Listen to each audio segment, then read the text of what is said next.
하심으로 3부 예배 시작하겠습니다. 나는 전능하신 아버지 하나님 천지의 창조주를 믿습니다. 나는 그의 유일하신 아들 우리 주 예수 그리스도를 믿습니다. 그는 성령으로 잉태되어 동정녀 마리아에게서 나시고 본디오 빌라도에게 고난을 받아 십자가에 못 박혀 죽으시고 장사된 지 사흘 만에 죽은 자 가운데서 다시 살아나셨으며 하늘에 오르시어 전능하신 아버지 하나님 우편에 앉아 계시다가 거기로부터 살아있는 자와 죽은 자를 심판하러 오십니다.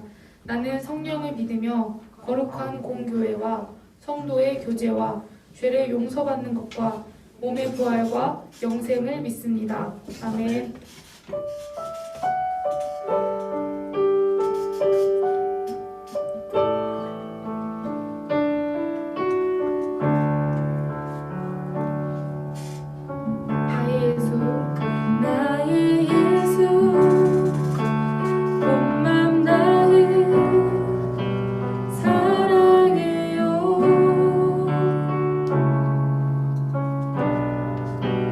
나의 예수 본 맘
주의 나라 힘과 권세 임하네. 예수 하나님의 공의. 이 시간 함께 기도하시기 원합니다. 고난주간을 보내고 있습니다. 그때 나 대신 십자가에 돌아가신 예수님을 생각해 봅시다. 오늘 우리가 주의 나라가 영원하고 주님의 영광이 무궁하고 주의 위엄과 능력이 우리에게 임하였다고 고백하였습니다. 우리가 고백한 그런 예수님의 거룩하심과 위대하심이 우리가 무관한 것이 아닙니다. 그런 영광을 가지신 분께서 우리를 사랑하셔서 우리를 만나러 오셨습니다. 우리 이 시간 그분을 기억하면서 함께 기도하겠습니다.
기도드리겠습니다.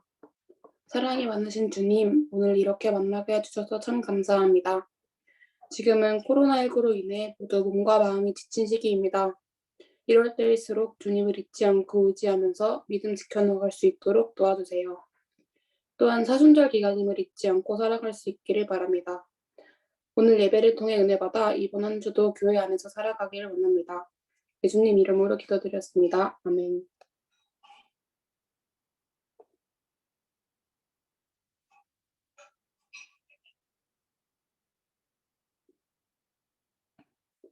오늘 우리에게 주신 하나님 말씀은 고린도전서 13장 13절입니다. 그런즉 믿음, 소망, 사랑 이 세 가지는 항상 있을 것인데 그 중에 제일은 사랑이라. 아멘.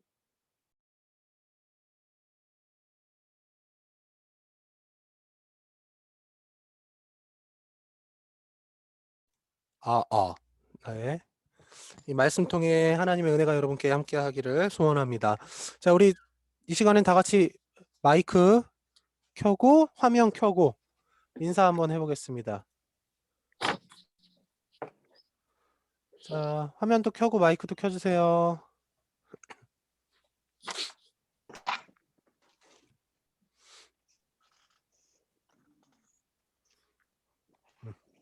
자, 우리 함께 인사하겠습니다. 반갑습니다. 반갑습니다. 안녕하세요. 네, 반갑습니다. 한 주간 잘 지냈나요? 네. 네, 그러면은 말씀으로 나아가 보겠습니다.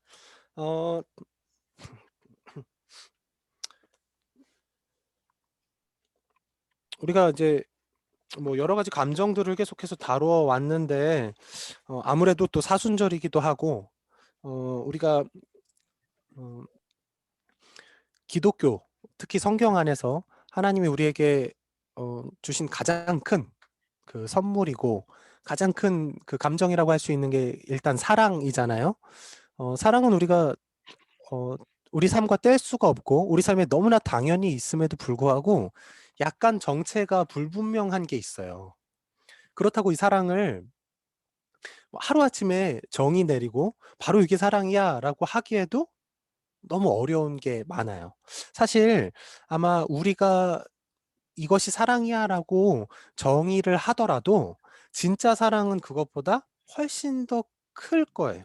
훨씬 더 많은 것들을 담고 있을 거예요. 그래서 사실은 사랑이라고 했을 때 우리는 기본적으로 알고 있어야 돼요. 하나님의 본질이 사랑이고 우리는 그 사랑을 완전히 다 알 수 없다. 어,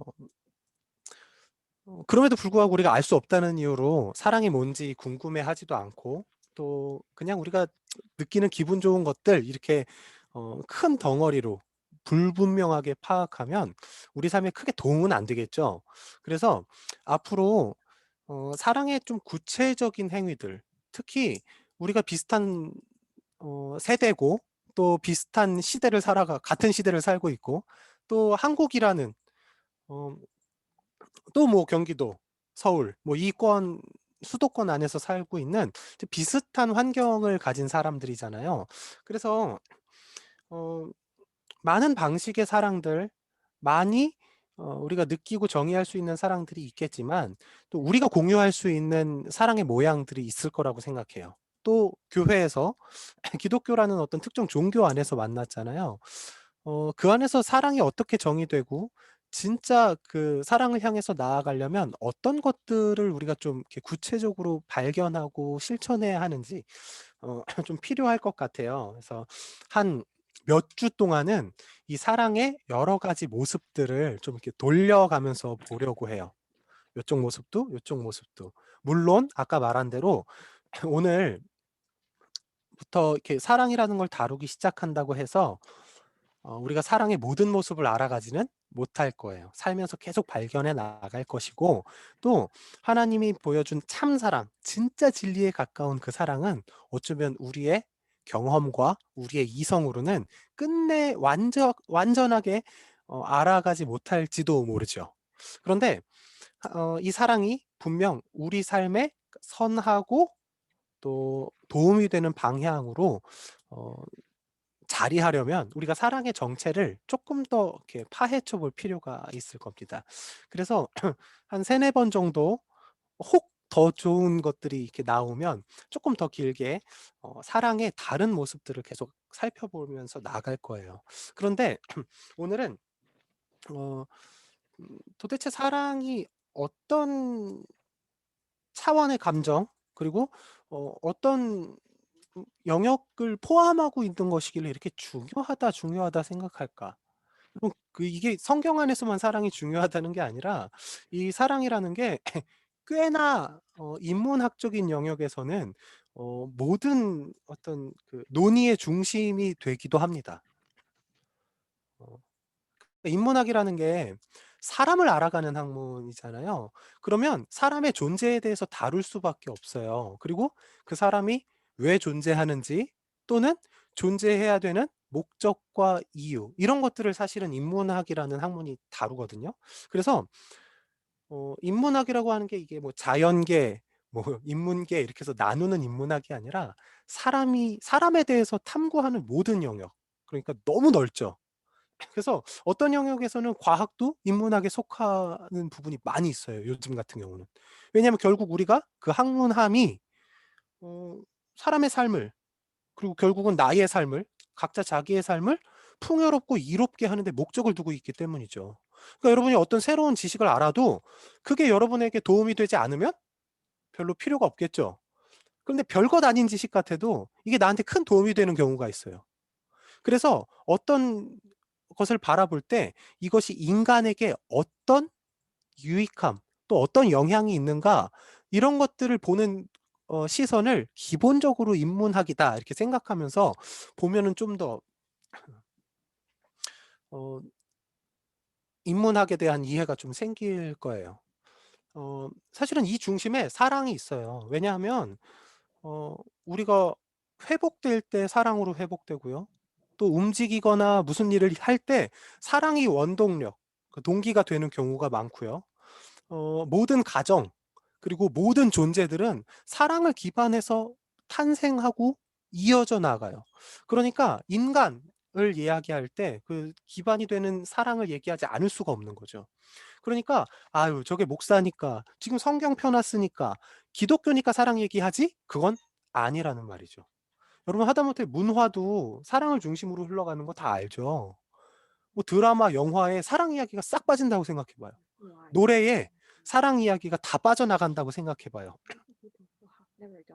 그렇죠. 진짜 이거는 그 엄청난 재앙이 될 거예요. 예를 들면 저는 그 한동안 음식 노래 나왔던 거 알죠? 음식 만드는 가사. 그 대표적인 게 윤종신이 부른 팥빙수. 그렇죠. 팥빙수를 이렇게 노래를 해요.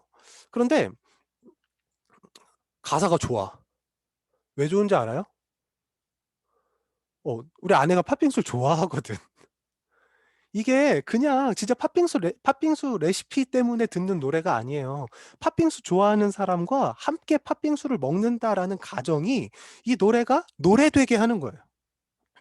그러니까 이 세상에 존재하는 대부분의 것들은 이 사랑과 완전히 단절할 수 없다라고 할 수가 있는 것이죠.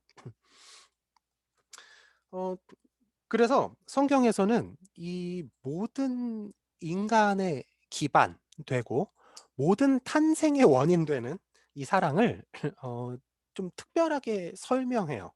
사실은 우리가 태어나면서부터 사랑이라는 단어를 사용해서 그런데 여러분 그 사랑이라는 단어가 원래 없었던 거 알아요? 그 나중에 그거는 이어서 설명 다음 주 다다음 주쯤에 하게 될 텐데 여러분 한자로 사랑 애자 알죠? 애 이렇게 한자로 이렇게 쓰잖아. 이게 원래 사랑 애자가 아니에요. 옛날에 우리가 한자 쓸 때는 사랑이란 단어를 안 썼어. 이때는 아낄 애자였어요. 그러니까 내가 아낀다라는 뜻을 사랑한다라고 표현한 거죠. 물론 이거는 나중에 좀 더 다뤄볼 겁니다. 사랑의 모습을 좀 살펴보면서.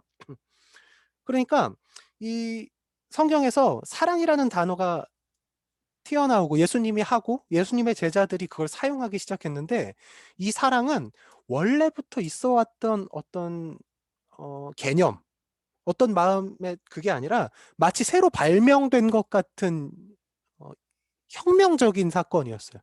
아, 그런 게 있어? 자기를 죽이고 자기를 희생하면서 하는 게 가끔 미친 사람들이 하는 행동으로 여겼었는데 이전에 그렇죠. 고대 사회에는 가정도 그랬어요. 아내도 생산 담당이었어요. 자식을 낳는. 자식은 뭐예요? 다 노동력과 전투력이었어요. 그러니까 남자애들이 나오면 훨씬 좋은 거야. 왜냐면 얘들이 전투력이 되거든. 얘들이 노동력이 되거든. 여자애들도 나오긴 나와야죠. 왜? 또 애 낳아야 되거든. 이게 다예요. 이게 가정을 이루는 방식이었어요. 가족은 사랑 공동체가 아니었어, 원래. 생존 공동체였어요. 서로 아꼈겠죠. 필요로 했겠죠. 왜냐하면 제가 없으면 일은 누가 해? 손은 누가 키워? 제가 없으면 애는 누가 낳아? 그래서 필요했던 존재들이었던 거예요. 그런데 예수님이 사랑에 대해서 이야기하고 실제로 뭘 하셨냐면 그러니까 내가 죽을게. 너가 살아. 이런 특정한 방식의 행동을 하셨어요. 저 이상한데? 제정신이 아닌 것 같은데? 라는 행동을 하기 시작한 거예요. 우리한텐 당연한 사랑의 모습들이 이 당시에는 거의 발명되다시피 했다라는 거죠. 그러니까 이거는 그냥 우리가 서로 사랑하고 살죠. 남자친구, 여자친구 있고 뭐 결혼도 하고 애 낳으면 애 예뻐하고 예수님이 오셔서 사랑이라는 개념이 자리 잡기 전에는 안 그랬었다는 거예요. 이 세상이. 그냥 얘가 필요해서 나랑 만났던 거예요. 안 죽으려고 모여 살았었어요. 전쟁하려고 부족이 필요했고 나라가 필요했어요.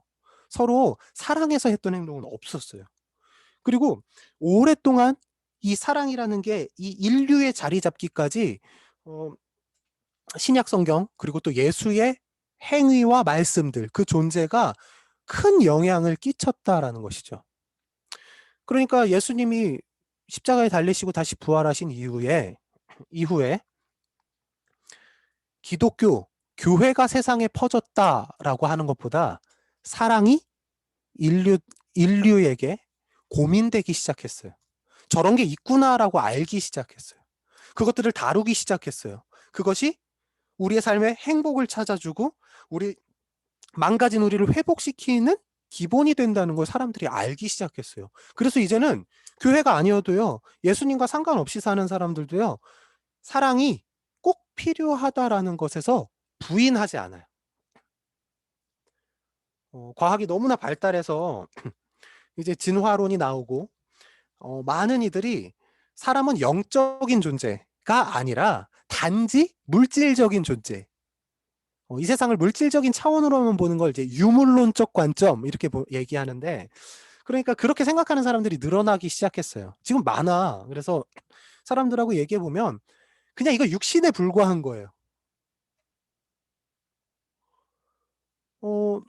그럼에도 불구하고 인문학 여기서 계속 다뤄지는 건 왜 인간이 그냥 육신으로서 어떻게 살아갈까 이게 아니라 우리의 마음을 어떻게 해야 할까, 우리의 생각을 어떻게 해야 할까, 우리는 어떻게 관계해야 할까라는 사랑을 중심으로 이루어지고 있을까요? 이것은 인간의 기반이 그걸 요구하고 있고 그걸 필요로 하고 있기 때문이라는 결론에 도달하게 되죠. 그래서 오늘은 거의 뭐 사랑의 오리엔테이션 격의 이야기인데, 우리가 너무나 익숙하게 사랑하고 사랑받고 사랑이라는 컨텐츠들을 막 경험하니까 사랑을 좀 가볍게 여기는 것도 있는 것 같아요. 원래 있어 왔고 사람들 다 해왔잖아. 이게 아니라 예수께서 혁명적으로 들고 등장하신 개념이에요. 이런 게 있어. 이건 아주 특별한 사람들이 간혹 하던 일인데 이제 이게 우리한테 자리 잡아야 해라고 얘기한 게 사랑이에요. 그래서 앞으로는 그 사랑 어떻게 하는 게 사랑인가, 뭐가 사랑인가, 이런 이제 여러 면들을 보겠죠. 그러면서 점점 더 사랑이 우리한테 좀 구체적으로 정의돼 갈 거예요. 오늘 우리가 읽은 말씀을 한번 볼게요. 말씀에는 이렇게 나와 있어요. 그 믿음, 소망, 사랑, 이 세 가지가 항상 있을 것인데 그 중에 제일이 사랑이다. 마치 이 세 가지를 순위 매겨놓은 것처럼 보여요. 말은 제1이라고 하니까 1등 제일 중요한 거 이건 사랑이야. 그런데 이거는 사랑을 믿음보다 더 좋은 가치에 두려고 한 행동이 아니라 사랑이 모든 걸 포함하고 있기 때문에 할 수 있는 얘기예요. 이거 사실은 이제 몇 번 청년부 때였나? 얘기를 나눴던 것 같긴 한데 중요하니까 혹시 이거 들었던 건데 하면 이게 중요해서 한 번 더 들리는구나 이렇게 생각하면 돼요. 여러분 하나님을 믿나요? 믿으면 O, 아직 모르겠다는 X. 자, 하나님 믿어요? 그치, 하나님 믿으니까 뭐 이 시간에 줌까지 켜고 예배를 하겠지. 근데 여러분 믿는 게 뭐예요? 믿을 때는 무엇을 믿는다라고 하는 그 믿음의 정체가 필요해요. 그렇죠?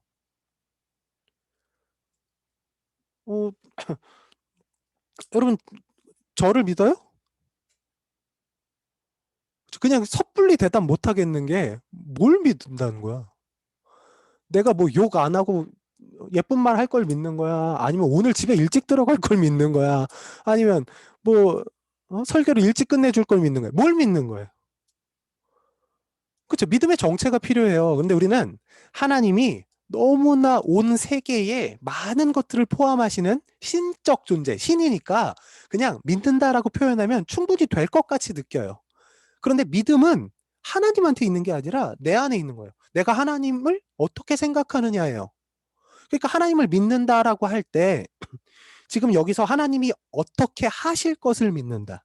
하나님이 날 향해 어떤 마음을 품으시고 어떤 행동을 하실 것인지를 믿는다라는 믿음의 정체가 필요한 거예요. 그러면 믿는다 뭐예요? 하나님이 오늘 나를 혼내주실 것을 믿는다. 우리가 하나님이 혼내는 분이라고 알고 있으면 그걸 믿겠지. 이랬다가 또 혼나지. 하나님이 그냥 날 내버려 둘 거라고 믿는다. 왜? 하나님이 그런 분이라고 생각하니까요. 그러니까 이 믿음의 정체가 결국 뭐냐면 하나님이 나를 사랑한다는 걸 믿는다. 이게 우리가 하나님을 향해서 믿어야 할 믿음의 정체예요. 이걸 빼면 안 돼.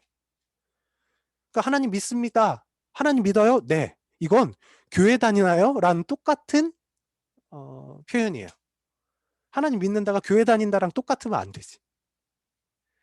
하나님 믿는다라고 할 때는 그래서 하나님에 대해서 뭘 믿는데 그분이 어떤 상황에서도 나를 사랑한다는 걸 믿어요.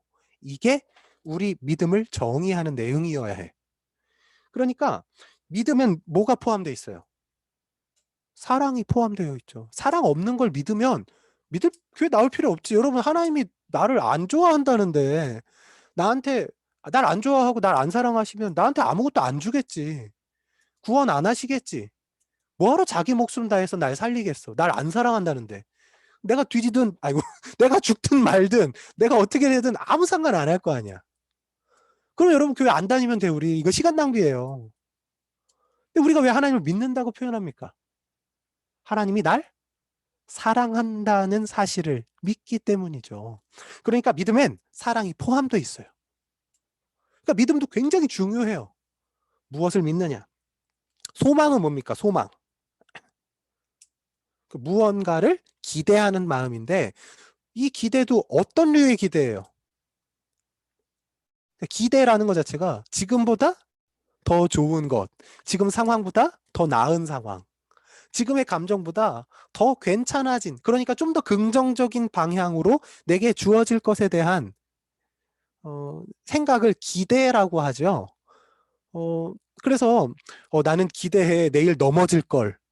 내일 거지가 돼서 빈털터리가 될 걸 기대해. 말이 안 맞죠? 소망이라는 것 자체가 하나님이 우리에게 주실 것들에 대한 기대함이에요. 그러니까 하나님이 전능하시고 전지하셔서 내게 필요한 걸 알아. 제일 잘 알아. 그리고 내게 필요한 걸 주실 능력이 돼. 그리고 우린 뭘 믿죠? 그 하나님이 그쵸, 날 사랑한다는 걸 믿어. 이러니까 그 믿음에 기반해서 당연히 좋은 걸 주시겠구나. 가장 완전한 것들로 허락하시겠구나. 기대함. 이게 소망이에요. 그러니까 소망은 뭘 기반합니까? 사랑하지 않는 사람이 내게 선물을 줘요? 사랑하지 않는 사람이 자기가 아는 지식으로 날 위해 사용합니까? 사랑하지 않는 사람이 자기 있는 뭐 재물이든 힘이든 그걸 나에게 쏟아냅니까? 아니죠.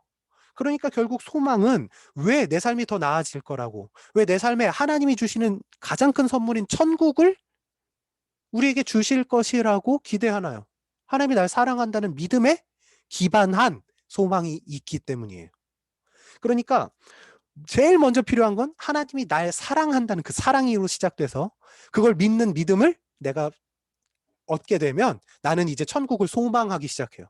기대되기 시작하는 거야. 저분이 날 사랑한다고? 기대되는데? 이게 소망이에요.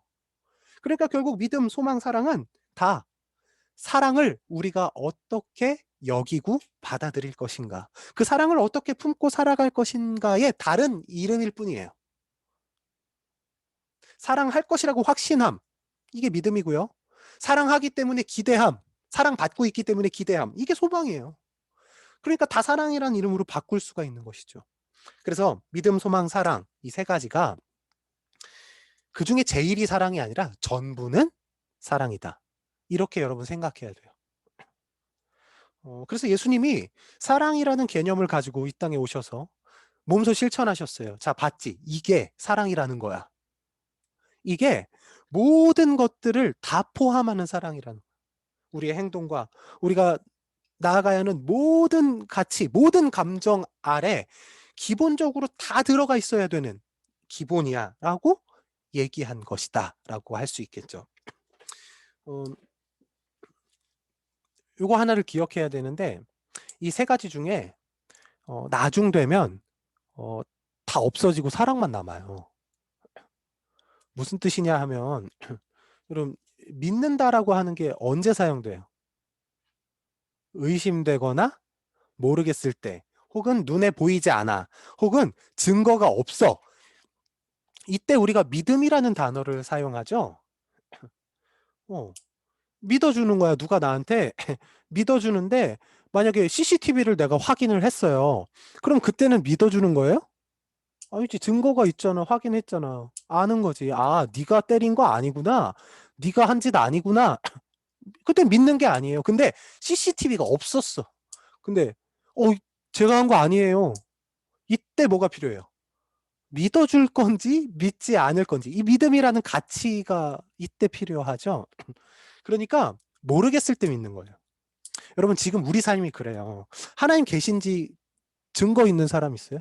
물론 우리가 수많은 증거라고는 했지만 눈앞에 나타나진 않았잖아. 그렇죠? 어. 성경이 증거라고 얘기했지만 이 성경을 믿으니까 증거가 되는 거잖아요. 그렇죠? 아니, 그 CCTV가 혹시 영상 조작된 거라고 생각하면 우리 청년들도 지금 마음만 먹으면 조작할 수 있는 능력이 있는 사람이 있을 거야. 그렇죠? 요즘에 그 얼굴 바꾸는 거 있던데? 그 이름 뭐더라? 딥 어쩌군데? 그래서 막 유명인들, 오바마 이런 사람들이 나와갖고 막 이상한 말 하는 영상도 내가 본 적이 있고,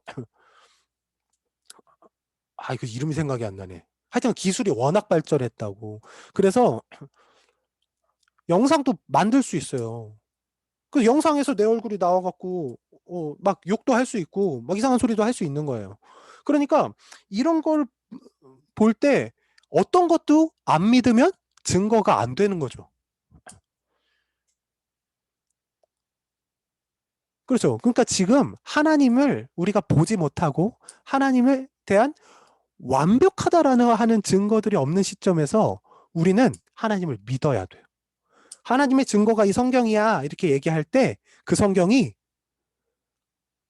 하나님에 의해 쓰여진 증거라는 믿음이 있어야 돼. 저게 조작된 게 아닐 거야. 이런 믿음이 있어야 돼요. 그러니까 지금은 믿음이 필요하죠. 그런데 이제 나중에 시간이 지났어. 그리고 우리가 구원의 때를 맞이합니다. 그래서 하나님 앞에 갔어요. 자, 아직도 믿어야 돼요? 여기 계신데, 요 앞에? 여러분, 제가 존재하는 걸 믿어요? 알아요. 다 나 만나봤죠? 아직 내가 만난 게 홀로그램이나 혹은 뭐 환상이라고 생각하는 분은 없죠? 나랑 그래도 이렇게 스쳐라도 봤으니까, 저 몸뚱아리가 실제로 있는 거구나. 저 사람이 실제로 존재하는구나. 이건 우리가 기본적으로 안다고 말하지 믿는다고 표현하지 않습니다. 하나님이 그래요. 나중에 하나님 앞에 서게 될 땐 우리는 하나님에 대한 믿음이 필요 없어요.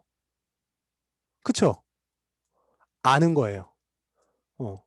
그 다음에 소망이 그렇습니다. 소망은 지금보다 더 나아질 것이라는 기대함이에요.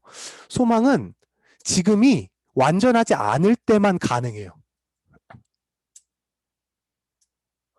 지금 먹은 것보다 더 맛있는 게 있다는 생각이 있고 좀 이따 배고파지니까 또 소망이 있는 거예요. 그런데 하나님 앞에 서게 됐어요. 우리에게 완전한 구원이 이루어졌습니다. 이것은 무슨 뜻이냐면 이제 우리에게 더 이상 좋을 게 없을 완전한 생명, 완전한 천국이 임했다라고 하는 거예요. 이것보다 더 좋아질 수가 없어요, 이제. 그러니까 우리는 이제 소망하지 못해요. 나쁜 의미로서의 소망하지 못함이 아니에요. 더 나아질 수 없어서 안타까운 기대를 못하는 게 아니라 더 나아질 수 없을 만큼 완벽한 거예요. 여기서 더 괜찮아질 수가 없는 거예요. 이게 충분하니까, 완벽하니까. 그래서 이제 소망이라는 가치도 없어져요. 그럼 뭐만 남아요? 사랑. 이건 그때도 없어지지 않아요. 하나님과 우리와 해야 될 관계성이 사랑이고 하나님과 우리와 하나 되는 방식이 사랑이기 때문에 믿음과 소망은 구원의 끝, 최종 결과에서는 없어질 가치지만 사랑은 여전히 남을 거라는 거예요. 어떤 일이 일어나도 바뀌지 않을 가치. 그건 무슨 얘기예요? 원래 거기서 우리가 시작됐다라는 뜻이에요. 원래 이 세계가 그것을 기반으로 만들어졌다. 그래서 이 세계의 시계가 멈추고 이 세계에 운영되던 모든 것들이 다 마무리하더라도 이 세계의 기본이었던 사랑은 여전히 남아있는 거예요. 여전히 우리 존재를 규정할 수 있는 게 사랑이다라고 할 수 있는 것이죠. 우리가 우리를 규정할 때 사실은 뭐가 나냐 이렇게 규정하는 생각을 해봐요. 뭐가 날까? 내가 뭘까? 누굴까? 그러면 사실은 우리 몸부터 먼저 생각이 들죠. 그리고 지금 생각하고 있는 그 의식 자체가 바로 나라고 할 수가 있죠. 그런데 이거는 뭘로 규정되냐면 사실은 여러분의 수많은 생각과 감정들을 기반으로 나라는 걸 만들기 시작해요. 그런데 여러분 지금 느끼고 있는 지루함도 언젠간 사라져요. 불편함도 또 없어져요. 기분 좋은 것도 왔다 갔다 합니다. 끝까지 남는 게 진짜 나라는 걸 기억해야 돼요. 걸치고 있는 것들도 바뀌어요. 그래서 이건 진짜 내가 아니에요. 남아있는 게 나죠.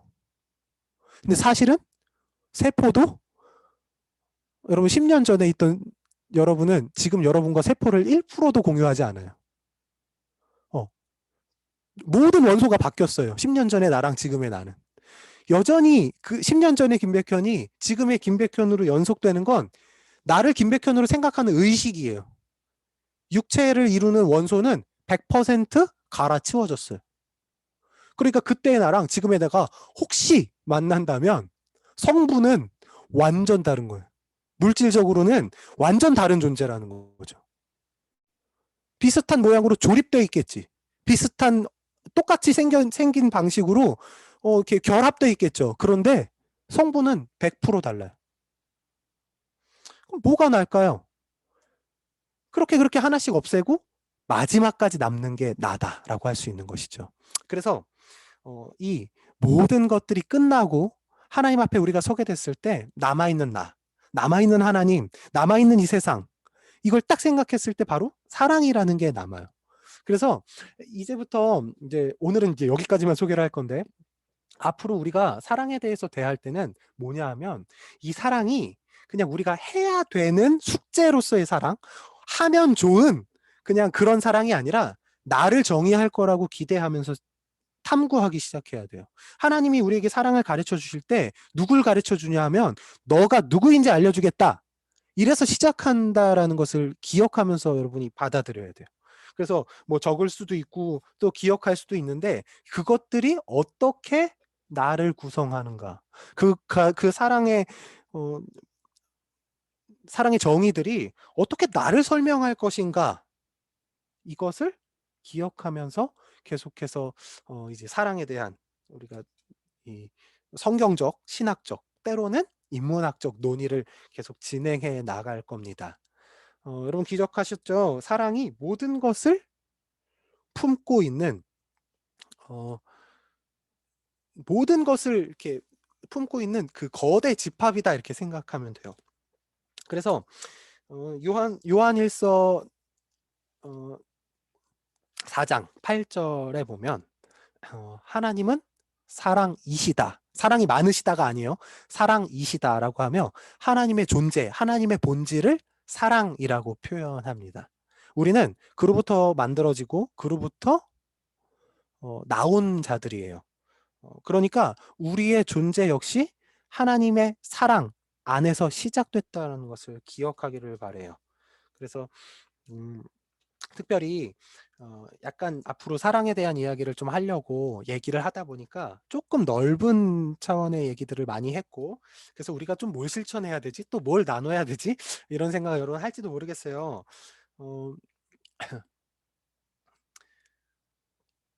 그래서 오늘은 그 소그룹별로 나눌 때 사랑이란 주제도 좋지만 자기를 어떻게 정의하는지 한번 얘기해 보면 좋을 것 같아요. 나는 누구인가를 우리 언어로 우리 생각대로 설명해 보는 거예요. 그리고 이 하나님의 사랑 그리고 우리 안에 있는 이 우리의 존재를 얘기해 줄 수 있는 그 사랑을 우리가 충분히 다룬 다음에 이제 자기의 존재에 대해서 나는 누구야 라고 다시 한번 나눌 거예요.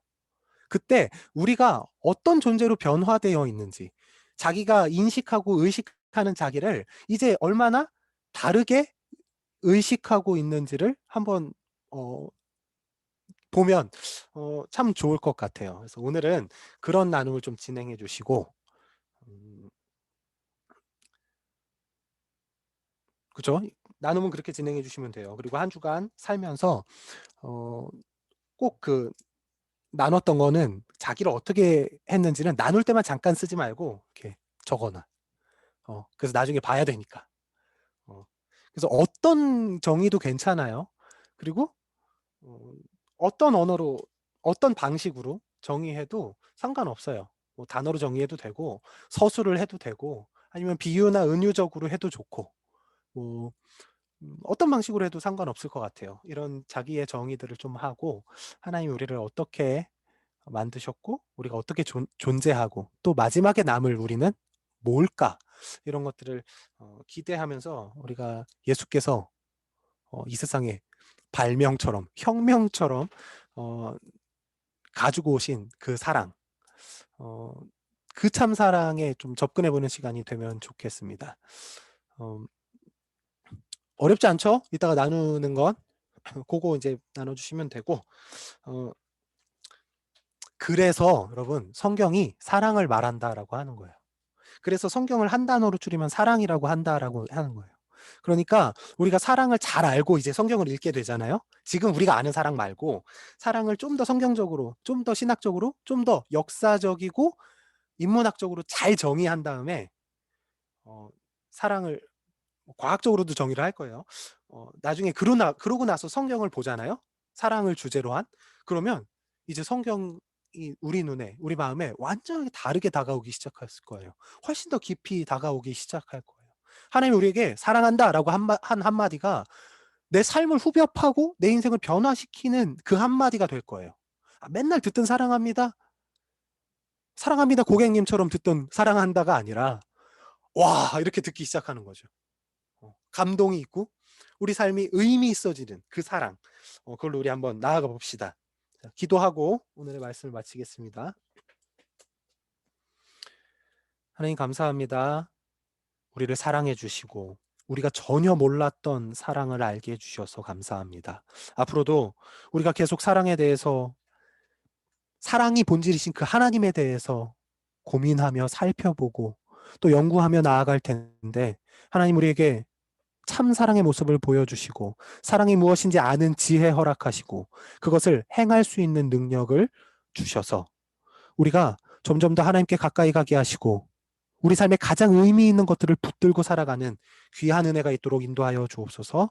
감사드리며 예수님 이름으로 기도드립니다. 아멘. 네, 이 시간은 봉헌 시간입니다. 다 같이 하나님이 우리에게 주신 은혜들을 선물들을 생각하며 값없이 주신 그 하나님의 은혜에 보답하고 감사한 마음으로 우리 봉헌 기도문 함께 하겠습니다. 자, 소리 켜야 돼요. 좀 꼬여도 그냥 신경 쓰지 말고 각자 페이스로 하면 돼요. 자, 같이 봉헌 기도문 읽겠습니다. 시작. 하나님 주님 주신 은혜로 감사한 마음으로 주님께 올려드립니다. 지금 드리는 예물은 나의 모든 소유를 대표합니다. 예배를 드리는 시간은 나의 모든 시간을 대표합니다. 주님 주님 앞에 서 있는 지금의 나는 나는 내 내 생명을 생명을 대표합니다. 모두 모두 드리오니 드리오니 주님의 것으로 것으로 받아주시옵소서. 받아주시옵소서. 주님의 이름으로 기도드립니다. 아멘. 네. 네, 축도하기 전에 잠깐 광고를 할게요. 광고는 다음 이제 우리 지금 사순절 보내고 있는 거 알죠? 오늘이 사순절 5번째 주일이에요. 그래서 사순절은 다음 주까지입니다. 다음 주가 이제 종려주일이라고 하고 다음 주일 예배 끝나면 그 다음 월요일부터 고난 주간이라고 해서 예수님의 고난, 우리를 위해 고통받으심을 기억하며 보내는 시간이 될 겁니다. 그래서 지금은 사순절 특별 묵상 해가지고 아침마다 짧은 동영상을 여러분께 보내고 있고요. 내일부터 다시 나갈 거예요, 또.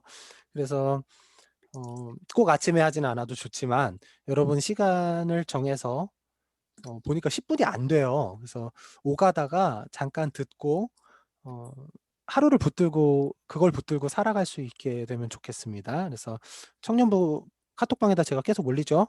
그걸 하면 되겠고, 또 수요 성경대학 대신에 10분 성경 강좌, 10분이 넘던데 아무튼 10분 언저리 성경 강좌를 이건 이제 담임 목사님께서 찍으셔서 이렇게 우리가 편집해 갖고 내보내고 있는데, 어찌 보면 여러분 수요일 날 그 와서 이렇게 예배 드리고 그 수요 성경대학 하기에는 좀 부담스럽고 어려울 때도 있잖아요. 코로나가 준 많은 우리에게 뺏어간 많은 것들이 있지만, 또 이런 면에서는 조금 더 우리의 삶으로 교회가 찾아온다라고 할 수가 있어요. 그래서 여러분, 우리 신앙의 기반이 되는 신앙, 믿음, 이거에 대한 고백이거든요. 기독교가 무엇인가 이런 걸 가르치는 내용이기도 하고요.